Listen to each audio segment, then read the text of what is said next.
Hola, estamos de vuelta en nuestra biblioteca virtual de Historia de Bolivia, esta vez con un personaje que tiene una larga historia que compartir con nosotros.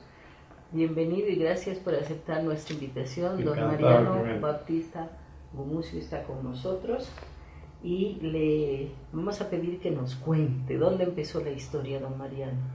Bueno, la historia comenzó en Cochabamba, nací allá. Mis padres eran Mariano Baptista Guzmán y Mercedes Gumucio, a quienes les he dedicado mi último libro, su memoria. Él había salido del Chaco, consiguió trabajo en el Banco Central y fuimos a dar a la agencia de Tupiza, donde yo recuerdo uno de mis primeros recuerdos de infancia, que mi madre se alborotaba muchísimo con las señoras del pueblo, porque Carlos Víctor Aramayo les hacía una parrillada a los vecinos una vez al año cuando él iba a su casa, que era preciosa y que quise convertirla en museo, pero ahora es una sede de una compañía minera. Bueno, ahí íbamos los chicos también y comíamos muy buena carne y los dueños de casa pues nos atendían muy bien. Era una cortesía como si se tratara de la Europa de la Edad Media, como el señor feudal que disponía que se maten unas 3 reses y el pueblo que era invitado, ¿no?, a los jardines. Me acuerdo que tenía una linda biblioteca y todo eso se perdió. Es como con la Revolución Rusa se acabó todo, ¿no? Y no con este gobierno. Ya antes, en la época de Menéndez, se metieron los cooperativistas, desaparecieron los libros, los muebles, la familia recuperó algo, pero es el mundo de ayer que decía Stefan Zweig. Ahí empezó la cosa. Entonces estuvimos 3 años. Otro recuerdo de mi infancia es ir a la estación a comprar las revistas de Buenos Aires, ¿no? Leoplan, que era preciosa porque era con dibujos de las grandes novelas. Para mi madre había Atlántida, para ti, el Villiquen para nosotros, y los chocolates Milky.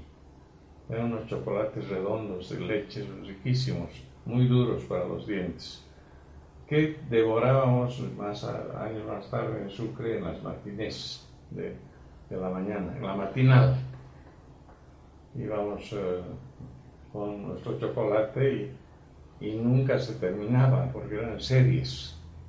Así es que lo enganchaban al chico por unos 4 domingos o a la chica que le gustaba el cine, que era la gran novedad de la época, ¿no? Bueno, hemos vivido en Sucre, después nos vinimos a La Paz. Mi padre seguía en el banco, llegó a ser contador general, hay moneda, hay billetes con su firma que yo atesoro, unos 2 o 3. Pero él no era un hombre ambicioso, un hombre que pagaba sus impuestos religiosamente, que estuvo en el Chaco un par de años y se echó a perder el organismo porque los pulmones quedaron deteriorados, el estómago también.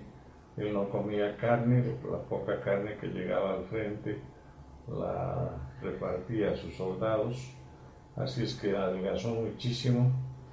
Y era un capítulo del que no se ocupaba, nunca nos quiso contar cómo fue el Chaco. Yo me enteré a través de los cuentos de Augusto Céspedes y de varios otros autores.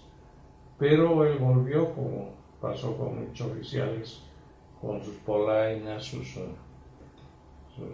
camisas, su gorra y quizá un revólver, creo que había ahí, con el que jugábamos los 2 hermanos mayores. Después entramos al Colegio La Salle y ahí tuve una de las impresiones más dolorosas y traumáticas de mi vida, porque el Colegio La Salle está a 3 cuadras de la Plaza Murillo. Bueno, el día del 21 de julio subimos desde la calle Pinilla con algunos amigos y vimos el cadáver de Villarroel ahí. Pero a los 2 o 3 meses, creo que fue en septiembre, eso sucedió en julio, se produjo una poblada que no entendíamos de qué se trataba, y los hermanos de La Salle, por no responsabilizarse con nosotros, nos soltaron a mediodía. Y todos corrimos a la plaza, en momentos en que llegaban Eguino y Escobar en un viacrucis terrible de patadas, de bofetadas, de escupitajos desde el panóptico para ser colgados. Y yo resulté muy cerca de Eguino, que trataba de dar explicaciones a la masa y pedía unas horas de vida para explicar qué había hecho él en el gobierno Villarroel. E incluso ofrecía secretos internacionales, que no los tenía el pobre, pero iba improvisando, y el hijo de él estaba cerca, de mi edad, un poco más chico, que estaba en la cárcel con él. El hecho es que le pasaron una cuerda al cuello, lo trataron de levantar y se rompió la cuerda.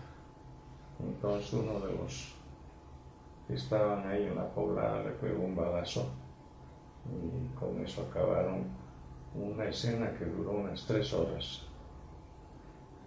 Desde entonces yo hice una especie de promesa de no violencia en mi vida privada y pública, y la he cumplido, aunque tuve que estar con un fusil el 9 de abril, pero siempre me cuidé de disparar al aire o no herir a nadie.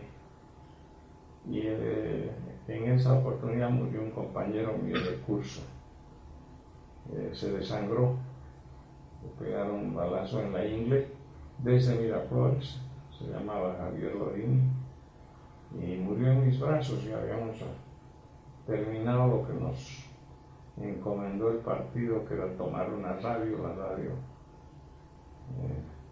Méndez, la radio Méndez, cerca del Ministerio de Defensa. Y ahí empezó mi vida como un MNF. Muy temprano. Muy temprano, yo tenía en ese momento unos 16 años cuando entré. ¿Todavía en La Salle? Todavía en La Salle, hacíamos un periodiquito en stencil del partido, se llamaba Barricada, y con ese periodiquito la policía de la época me tomó con Jorge Gallardo Lozada, a quien no he vuelto a ver desde el gobierno Torres. Nos tomaron en Potosí y nos trajeron a La Paz en un camión arriba. No sabíamos qué iba a pasar, y luego, por intervención de nuestros padres, nos soltaron. Tuvimos una semana. Y bueno, llegó el 9 de abril y con Paz Estensoro llegó el hermano de mi madre, Alfonso Gumucio Reyes, que era uno de los hombres más vinculados a Paz Estensoro, y él le dio siempre situaciones de confianza en el campo económico. Fue presidente de la Corporación de Fomento y ministro de Economía. Entonces él hizo el plan de desarrollo del Oriente, puso en práctica Guavirá, por ejemplo, varios caminos, hospitales, la división en círculos de la ciudad, en anillos. Hizo mucho por Santa Cruz y por el Beni también, por Cochabamba también.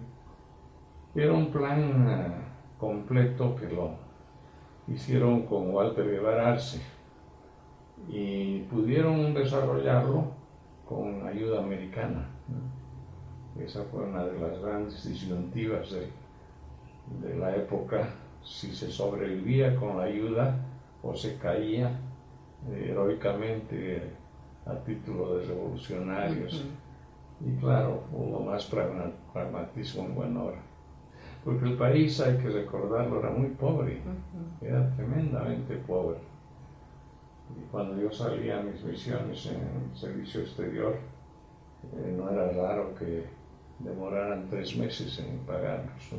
¿Y cómo empezó con la militancia en el MNR? ¿Cómo se aproximó? La militancia empezó porque mi tío estaba exiliado en Buenos Aires, teníamos muy vivo su recuerdo, y la inquietud de los jóvenes también. Hicimos una pasantía por el grupo Pachacuti de Fernando Díaz de Medina, pero don Fernando prefirió apoyar a González, y los jóvenes de la época, entre ellos estaba Carlos Zárate Reich, nos fuimos al MNR. Así que era una opción más clara, más radical. La función pública empezó también muy temprano. Empezó muy temprano porque, bueno, tomó el gobierno el MNR y empezaron a repartir pues lo poco que se podía repartir. Y yo decidí con mi hermano Fernando estudiar Derecho en Sucre. Entonces viajamos a Sucre y mi hermano fue secretario de la prefectura, Fernando. Y yo, el partido me buscó una situación y más o menos de acuerdo a mis intereses había un ítem libre en la Biblioteca Nacional. Entonces resulté de empleado y de subordinado de Gunnar Mendoza, que es una de las personalidades más interesantes de esos 50 años. 50 años que él pasó además en la biblioteca. Y yo tuve la satisfacción de acompañarlo, porque yo no hice nada. Cuando él encontró entre papeles que no se habían revisado antes el diario del Tambor Vargas, que fue muy emocionante, a él lo conmovió el hallazgo y consiguió que México, una editorial mexicana, le hiciera una edición fuera de la que le hizo la universidad. Entonces Gunnar hizo un estudio muy completo sobre lo que fue la guerrilla en Bolivia y cómo esa guerrilla fue el núcleo de la nacionalidad boliviana.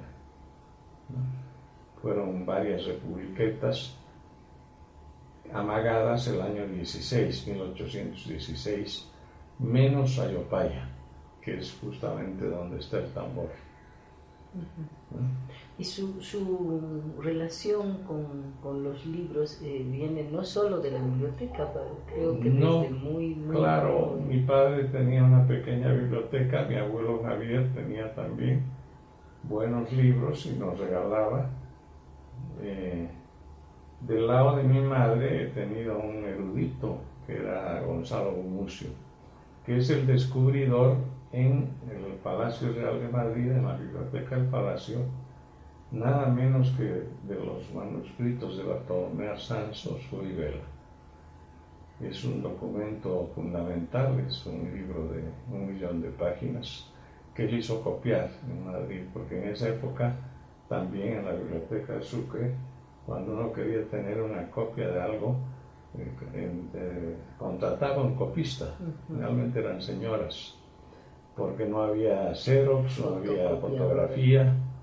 Entonces él hizo copiar en 14 volúmenes grandes el libro que después publicó Gunnar Mendoza con Lewis Hanke, un americanista y un potosinista. Es una edición bellísima que yo la quisiera hacer reimprimir, y en una edición facsimilar es muy fácil, son 3 tomos de formato mayor de la Brown University. He hablado con una la más próspera empresa minera que opera en Potosí, pero no, eso tienen otras preocupaciones. Bueno, habrá que tener paciencia hasta Sí. que alguien comprenda Sí. un poquito mejor la importancia. Sí. Don Mariano, después de un par de años, ¿cuánto tiempo en la biblioteca se nos vuelve a La Paz? Estuve un año porque me vi envuelto además en las peleas internas del comando regional. Había un dirigente local que era un héroe de la guerra civil, el Caito Torres se decía. Un hombre bien interesante, pero resultamos en trincheras distintas. Yo y mi hermano le fuimos incómodos y preferimos volvernos a La Paz. Hicimos un año de derecho allá y vinimos aquí y Paz Extensoro me nombró su secretario privado. Cuéntenos cómo era don Víctor Paz, usted que lo ha conocido tan de cerca. Una vez me dijo Carlos Mesa que debía escribir la biografía de Paz, que yo era la persona indicada. Yo le dije que no lo iba a hacer. Y me preguntó por qué. Yo le dije que lo he conocido demasiado. y es la relación del mayordomo con el señor de la casa, aunque claro, mis funciones eran secretariales exclusivamente, ¿no? Pero Paz era un hombre que había sufrido mucho en política, por poco lo cuelgan el 21 de julio, después estuvo asilado en una embajada, mientras su grupo de partidarios se asilaba en otras embajadas, pero los universitarios de esa época encendían fogatas en la noche para asustarlos y para hacerles creer que no iban a salir nunca y que si salían los iban a matar. Entonces esto creó pues una serie de traumas en esa gente que salió además sin un centavo de Bolivia, porque ese gobierno fue muy austero, el de Villarroel. Después cambiaron un poco las cosas, como cambian siempre. En todo caso fueron a dar a Buenos Aires y el ideólogo del MNL, que era José Cuadros Quiroga, que era un hombre simpaticísimo, que se suicidó en Cochabamba, él era albañil en Buenos Aires y tuvo varios intentos de suicidio. Y Paz le comentaba a mi tío, al flaco Gumucio, yo ya sé cuando alguien me llama al amanecer o a medianoche, o es que hay un intento de golpe en Bolivia, o el Pepe Cuadros ha intentado matarse. Esa era la atmósfera que se vivía en el exilio, ¿no? De mucha pobreza. Después yo escribí un libro sobre Guevara Arce y me contó cómo trabajaba él de jefe de personal en una empresa de exportación de carne de un inglés y tenía que viajar a 2 horas y media de ida y otras 2 horas y media de vuelta a su departamentito. Bueno, todos la pasaron muy duramente. Eso duró 6 años para ellos. Bueno, y ya en el gobierno estuve en la biblioteca y con Paz en Palacio hasta el término del primer mandato. La etapa de intensas reformas.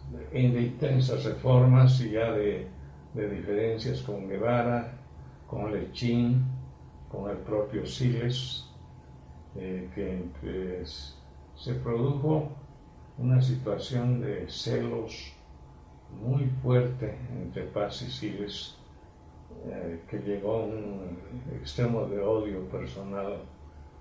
Paz un poco de menosprecio a Siles porque él pensaba que no tenía las condiciones de estadista que se necesitaban, y Siles, que había sido el héroe de la revolución y que tuvo la nobleza de entregarle la presidencia, ¿no? Eran personalidades muy distintas y yo tenía una cierta relación familiar con Siles porque mi abuela era Reyes y ellos eran Siles Reyes, ¿no? De Sucre. Entonces siempre mi relación fue excelente con don Hernán, y con el doctor Paz lo conocí allá de presidente, le tuve una gran admiración, era un hombre de trabajo muy metódico, muy rígido en sus horarios. Llegaba a una determinada hora siempre a Palacio y se iba a las 7 de la noche siempre. Y en su segundo mandato, en su tercer mandato, estuvo tan aferrado a su cargo y a la idea de no resfriarse y no morir, que su vicepresidente, don Julio Garret, es el único en la historia de Bolivia, nunca tuvo la satisfacción de sentarse en la silla presidencial. No le dejó paz. Y no fue mala la relación, pero supongo que Garret se acuerda con un poco de fastidio de esa situación. Entonces, bueno, terminó el primer periodo y negociaron con Siles que el grupo que había colaborado con Paz Tensoro tuviera la oportunidad de ir a algunas funciones diplomáticas. Éramos seguramente unas 10 personas, 10 o 12. Mi hermano salió a Venezuela, encargado de negocios, y yo fui de secretario al Vaticano y al Quirinal. Y estuve ahí con Emilio Sarmiento, que era un hombre muy agradable, un diplomático del MNR, y con el Chueco Céspedes, que es otra experiencia que me marcó por mucho tiempo y que retribuí con un libro que se llama Evocación de Augusto Céspedes.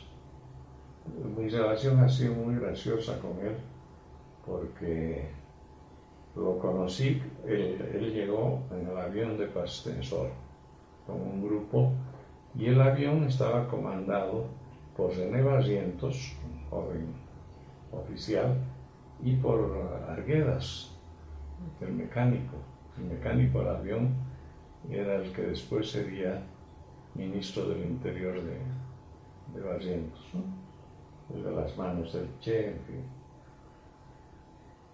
Bueno, yo los conocí a ellos, después me enteré, después de años, quiénes habían traído el avión de Buenos Aires, que era un avión carguero. Ahí venía también Augusto Céspedes. Me lo presentó mi tío en el Alto. Después estuvimos ya en la casa. Me contó anécdotas de mi bisabuelo de Cochabamba. Y bueno, después estuvimos juntos en la embajada en Roma. Y ahí empezó una amistad muy fuerte que tenía con él. Porque al principio yo le decía doctor Céspedes, después le decía Chueco y finalmente le decía Chuequite, porque nos volvimos de la misma edad, aunque él me llevaba unos 15 años o 20. Y además terminó de columnista del periódico que yo dirigía, de Última Hora. Entonces recuerdo que me llegó una columna de él con la noticia de que había muerto. O sea que él mandó su columna y se murió, porque ya tenía más de 90 años. Así es que, bueno, en mérito a todos esos antecedentes, escribí una semblanza biográfica de él, con las cosas que me iba contando, ¿no? Es un libro que a mí me gusta, incluso lo he releído alguna vez porque es lleno de humor. ¿Cómo era él? La gente lo calificaba de malo, a él y a Carlos Montenegro, que eran los malos del MNR de esa época. Pero lo que pasa es que eran intransigentes, ¿no? Con lo que se llamaba la rosca, la gran minería, con lo que era la diplomacia de la época. Pero como es la vida, y eso ya lo he aprendido con los años, yo le oí más de una vez a Augusto Céspedes que Costa d'Urgell, que ha sido uno de nuestros grandes escritores, le decían a Costa de Bolivia, que era la costa de la Bolivia. Y el Chueco en una de sus obras dice que había un pacto de caballeros en la época, por el cual el que estaba de canciller nombraba a sus amigos. y eso, alguno de esos amigos iba a la Cancillería y lo nombraba a su vez. Pudo haber sido cierto, porque hubo un grupo muy brillante, sobre todo que vino de Sucre, y que dio exámenes para entrar a la Cancillería, entre ellos Oscar Gutiérrez, David Albestegui, Luis Fernando Bachaya, que han sido estupendos diplomáticos y que lo hicieron muy bien en servicio de Bolivia y con gran abnegación. Pero los movimentistas que estaban en la trinchera del frente pues no les reconocían nada. Y lo curioso, en el caso de Augusto, es que claro, él le daba mucha rabia que Costa esté representándonos en UNESCO en Bolivia. Pero cuando cayó el viejo régimen, él se fue a UNESCO y estuvo más años que Costa. Y lo grave es que estuvo tanto con el MNR como con los gobiernos militares, ¿no? Él no hacía mayor problema de seguir trabajando en UNESCO, pero pensó que le iban a cobrar sus enemigos y me pidió a mí y a otros amigos de él más jóvenes que lo fuéramos a recibir al alto cuando lo sacaron ya de la UNESCO, por si acaso había algún abuso contra él. No hubo nada. Sí. También ha tenido la oportunidad de conocer a don Juan de Chinoquén, ¿no? Sí, bastante. Cuéntenos de don Juan. Bastante. Bueno, yo he tenido una suerte, dadas las condiciones de matrimonio que hay en Bolivia de unos con otros, de haber tenido una relación cordial simultáneamente con todos ellos, ¿no? Porque posiblemente sabían que yo no iba a llevar un cuento, que no lo iba a distanciar a uno del otro, y entonces Lechín me nombró, bueno, no él, pero la asamblea, que tenía 20 años, secretario de Cultura de la COP, porque estaba a nombre de los universitarios, que era también una cosa no muy legal, porque no éramos trabajadores, éramos estudiantes, pero nos incorporaron a la Confederación de Universitarios. Fui con un gran amigo mío que era de origen trotskista, con Orlando Capriles Villazón. Hacíamos el periódico de la COP y después tuvimos muy buena relación con Juan en Roma, lo vi alguna vez cuando llegó de embajador, y en Caracas en su exilio.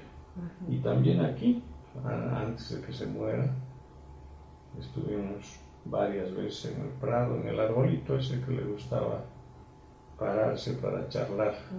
Sí. Don Ñuflo Chávez. A Ñuflo lo he conocido menos, pero ya me dio la impresión de lo que venía. Una frase que le oí el 15 de abril seguramente, donde se expresó muy mal de Guevara como el ala derecha del MNR. Y yo en mi entusiasmo y mi fervor de los 18 años, 19 que tenía, lamenté que ya tan pronto estuvieran en esas diferencias, ¿no? Y como que pelearon mucho, se vio obligado a renunciar a la vicepresidencia Ñuflo, pero siempre estuvo dentro del círculo del MNR, estuvo de embajador en Lima, y éramos amigos, era muy buen orador y mal escritor, no tenía una pluma fácil, pero hablaba muy bien Ñuflo. Era además héroe de la guerra civil del 49. Una figura interesante pero frustrada, como todas las del MNR, fuera de paso. Y toma distancia del MNR también temprano. Ñuflo. No, yo sí por una cuestión muy curiosa que la cuento en el libro sobre Augusto. Resulta que terminó mi misión en Londres y en Roma, fue un año en cada lugar.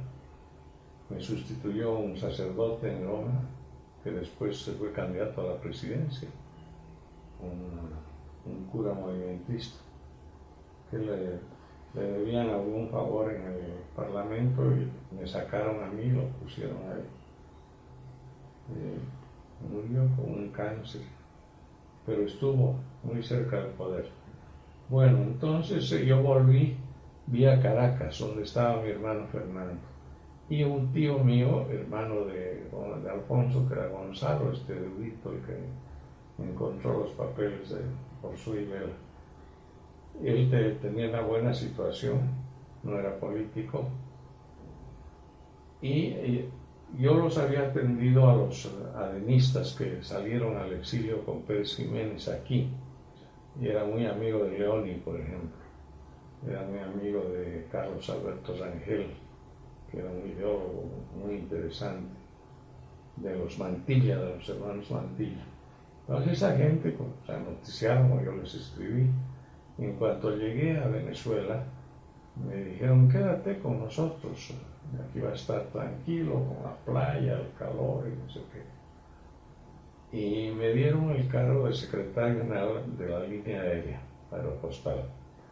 Ahí estuve un tiempo, pero de todas maneras vine a las elecciones de Paz Tensoro, al segundo periodo, ya en la pelea con Guevara. Y como yo soy cochabambino y Guevara también, y somos incluso del mismo pueblo, de Ayopaya, porque es curiosa la historia que me la contó Guevara, y una de sus ilusiones que no cumplimos fue ir a visitar Ayopaya juntos, porque estaba la casa de mi tatarabuelo y la casa del suyo, unas casitas de campo muy modestas hechas de barro, ¿no? Se llama todavía Baptista Huasi esa casita. Acá. Bueno, no pudimos ir. El hecho es que me contó que los españoles mandaron a un oficial que no podía pasar por el vano de la puerta, era un gigante, que era su tatarabuelo, de espía. Llegó al pueblo, de lo que es hoy Independencia, y allí había 3 niñas de origen italiano, porque la monarquía española había estado mucho tiempo en Nápoles, y ellas eran caserta, parece que eran huérfanas, pero eran unas mujeres bonitas de origen italiano. Una se enamoró del oficial español a tiempo que le daba una fiebre terrible a él por los piojos, porque Dormiñi cuenta que él nunca quiso dormir dentro de una habitación en Bolivia por los piojos y las garrapatas y las vinchucas. Él dormía al aire libre con unas tapas, ¿no? El viajero francés. Bueno, este español cometió la imprudencia de dormir adentro en una de esas postas y le vino una infección que lo estaba matando. Entonces esta niña lo salvó y se quedó con él. Y él dejó el ejército español, tenían tierras esas chicas, y se quedó a ser granjero, ¿no? Por otro lado, ahí estaba mi tatarabuelo, que es José Manuel Baptista, padre de Mariano, del presidente, que era un oficial monárquico.